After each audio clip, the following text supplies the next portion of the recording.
Hello everybody, my recording have failed because of a technical problem. This is why recording for the people who have missed the live event.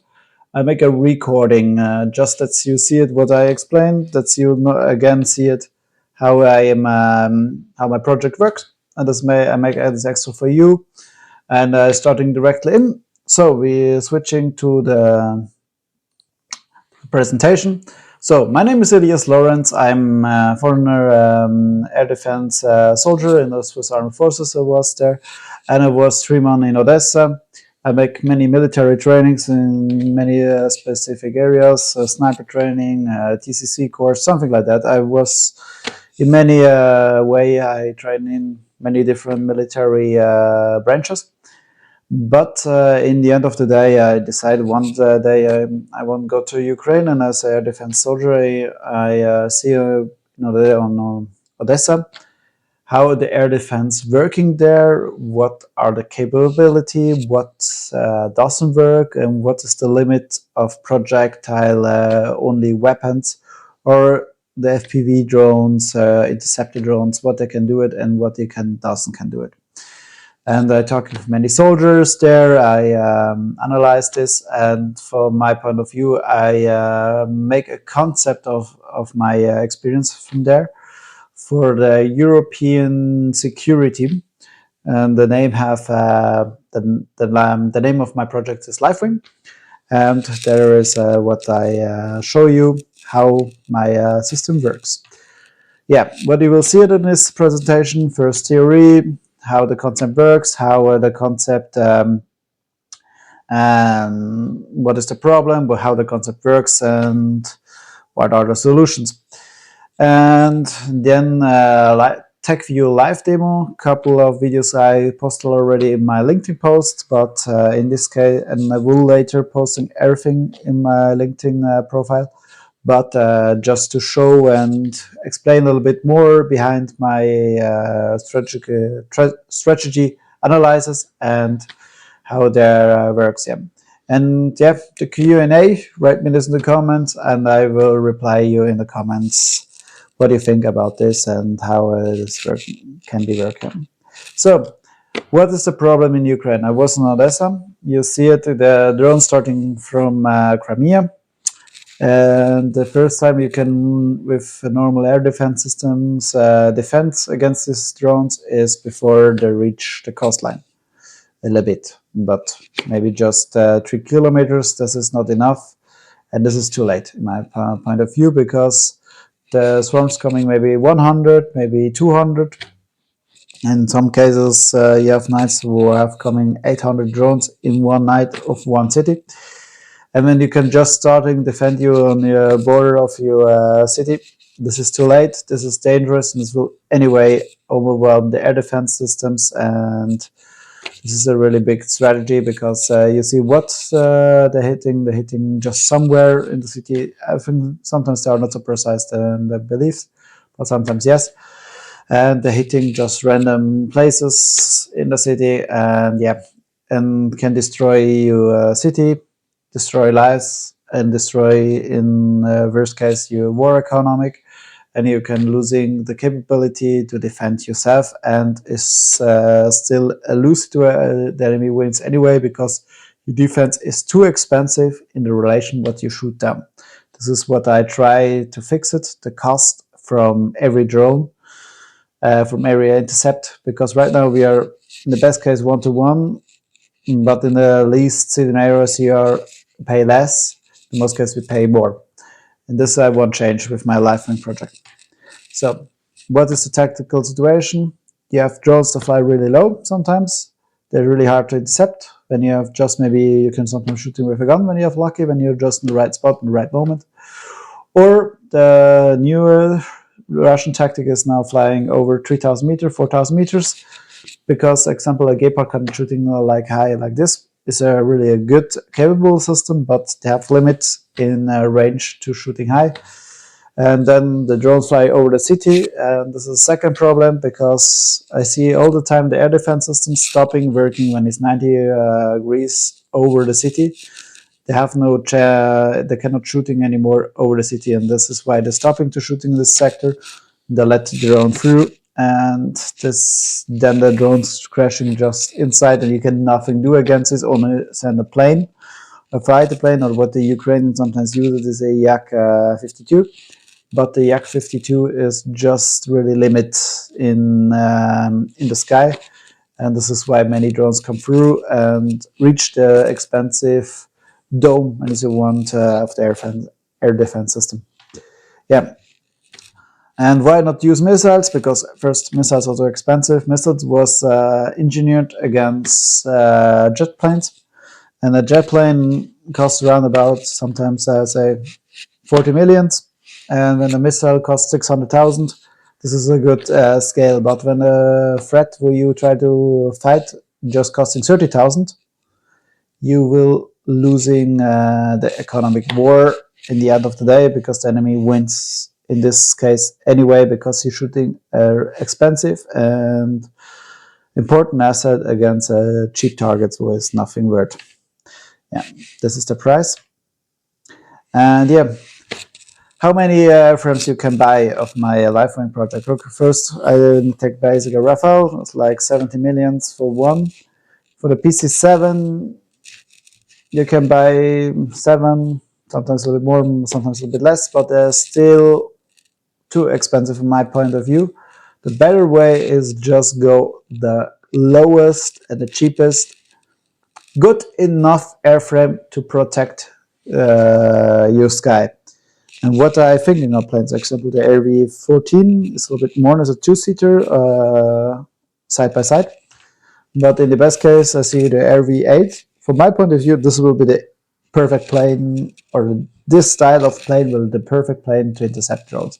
Because you have a pilot, they have a really good view. You can have a back pilot for observing, because it's a good view of two. They have a range of 1,530 miles, so you can fly a couple of hours in the sky. And this is something really good. And you see the cruising speed is 317 and the max speed is 333. Also you can intercept every drone and can fly slow enough to really fight the drones. And these are really capable planes, because you can really make nice turns. You are really precise in your movement. And what is good on this plane too, you can make this as a self-made plane, because you can make this plane in a garage. In a really high density war scenario, you can still make this plane. And I think this is something is the most important, because asset will have all time available in equal when I have no supplies from China, I have no supplies from America, I can still make this plane in a worst situation of geopolitics. Of course, give different planes, but there I show two alternatives. Well, you can use it. Example of Cessna, you can. A used one buy for 50,000. I think every plane on this type is good enough to shooting. A drone will fly 150 hours per miles and have a warhead for 50 kilos, sometimes 80 kilos. And at least what I hear, they have double head. They have sometimes more capable now 100 kilos, sometimes the shy drones, because they have maybe a better engine, but they make more expensive when you make a special modification of a shy drone. Yeah, now we come off the scenarios. The first scenario will be a scenario with PC7. I use their Focke-Wulf 190 and BF-109 to replace them.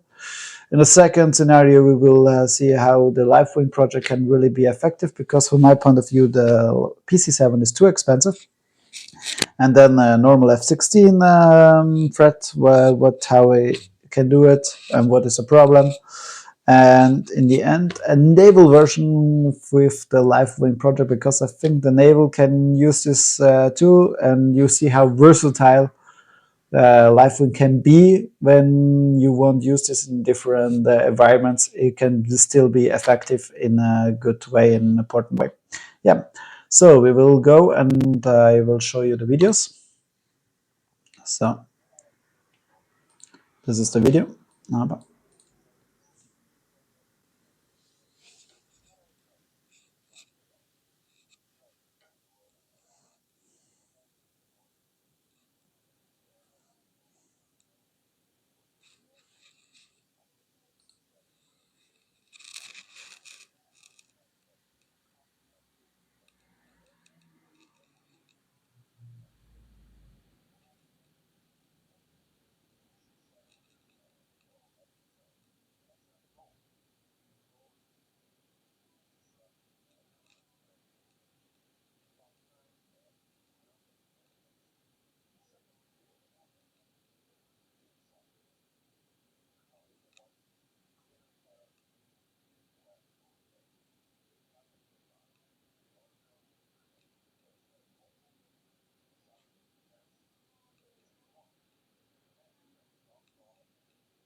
I will say you here you have example 20 PC7s we use it. It's not actually a good guess, but the simulation have a little bit of problem. Sometimes the planes was too fast. I don't know what happened, but I think when you have real pilots, they are more capable than the simulation here. But just to show how the limits and what the it's really expensive system in the end of the day, and you can just protection with this price one city and not all cities. This is what the biggest problem is in the end of the day.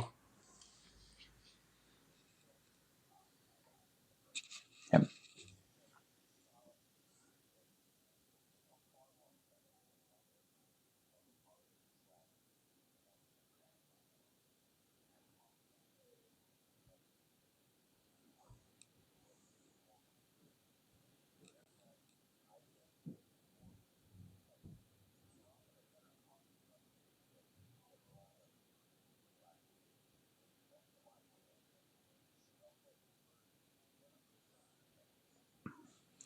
Okay, this is the first video. We go to the second video with the E16.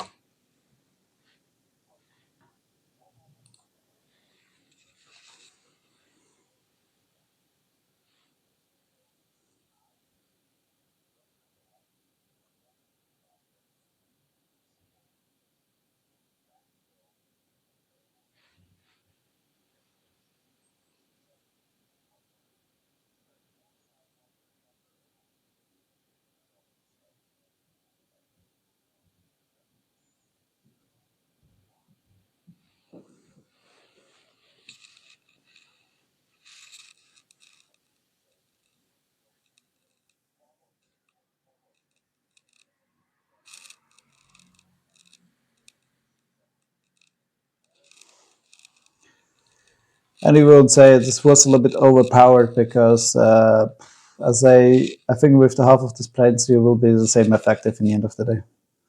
But I will just show how many planes can be really that density, because you cannot thinking that's one drone passed there without that somebody notes this. You can just close the sky in this case. But it's dangerous for collision something in the sky when you have so much plane in this dense airspace.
And now we go in the part 3, the F-16 case.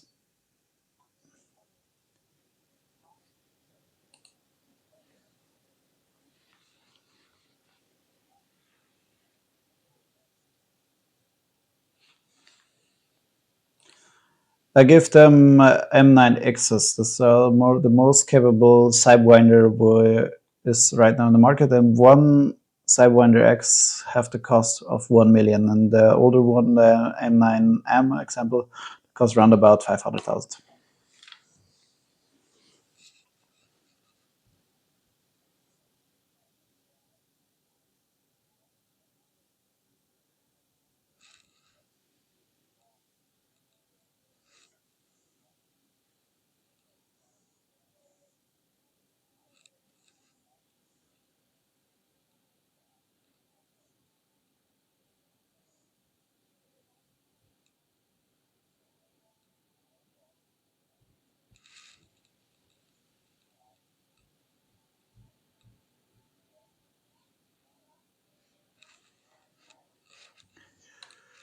And in the end of the day, they're coming really close. And the air defense system, the Hawk system, defended the sky really well. But the problem is the Hawk is oldest system, and still the missiles are really expensive, and it's not easy to make today anymore a replica or a replacement of this, and it will be still expensive. And you see, in the end, they're coming up through. A couple of drones coming through. So I think 2 drones have reached the targets, and yeah, and in the end of the day, you have maybe win the battle, but you have losing the economic war completely, or the economic battle, because the enemy have you have sent so many assets to defend the city that's after 3, 5, 4 more waves like this, you're running out of missiles, out of projectile, and it will coming really expensive.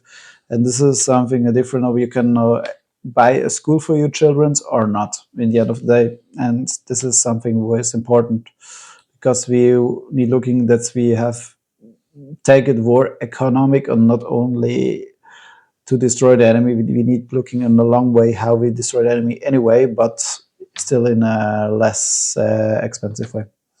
So now we're coming the last video. Now it's a Navy version. I won't just say how flexible LiveWing can be when you have maybe example planes on ships who do this job too, because World War II planes, example the Corsair or the Wildcat, they can starting from aircraft carriers. It's not something hard to make, but you can have many planes in the sky and can defend your sky with the right tool to the right stuff. And a fighter plane can jump in and say, okay, we have now drone threats. Okay, I take this plane. It's less expensive, and we have reserved the fighter jets still in the deck when I need to really defend me against high threats. It's just something to say example, but how good can be and flexible can be a really good tool for pilots in all around the world.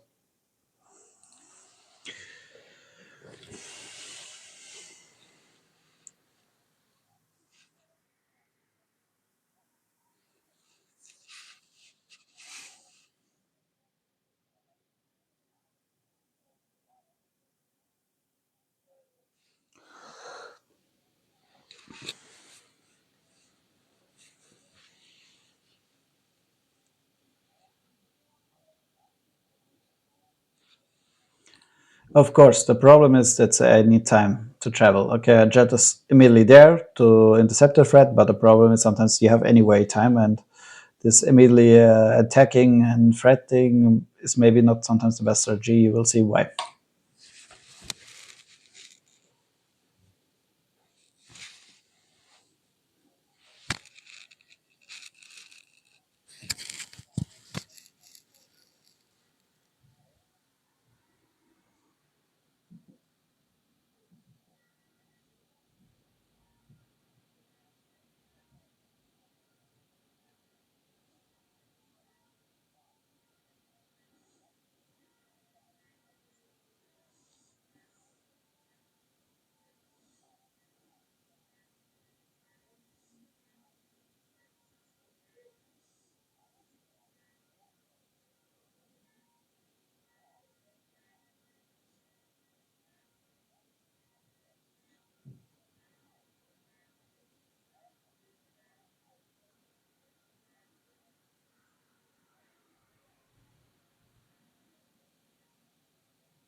But you see, before it was a targetification situation. The pilot tried to shoot down the drone. He wants too much and crashing down. And you hear a couple of losses of F-16s in Ukraine, and this is actually what happened in this case. I haven't proved that, but I think this was what happened in this case. Yeah.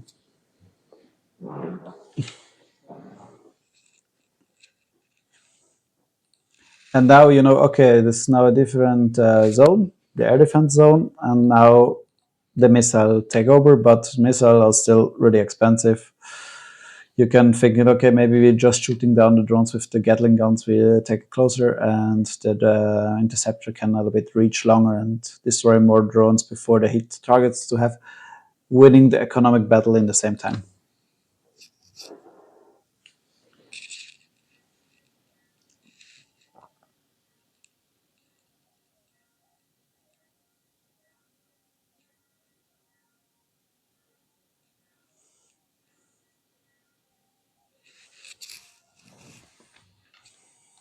This is now the case in the dome, and this come now really expensive.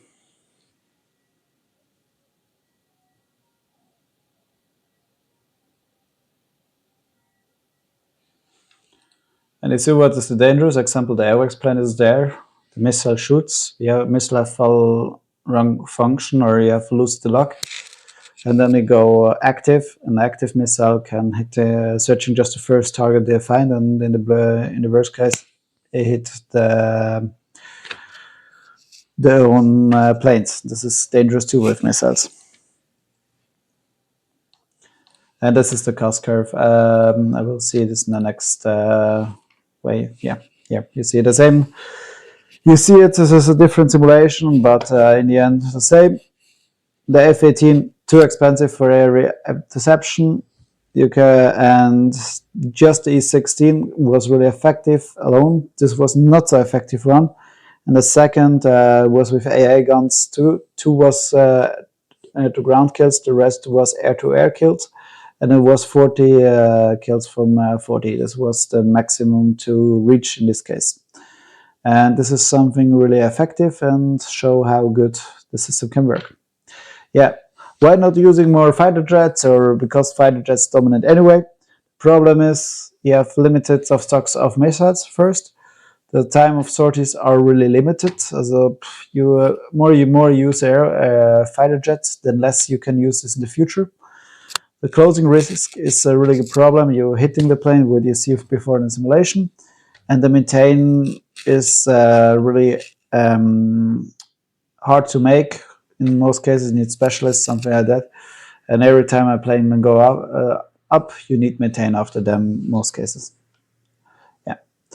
So I will say it. The rest, write me this in the comment when you have missed the live event, because I make a recording. It was a recording. And yeah, I am happy to see your comments, and we will see and talking, hope, in later of the day.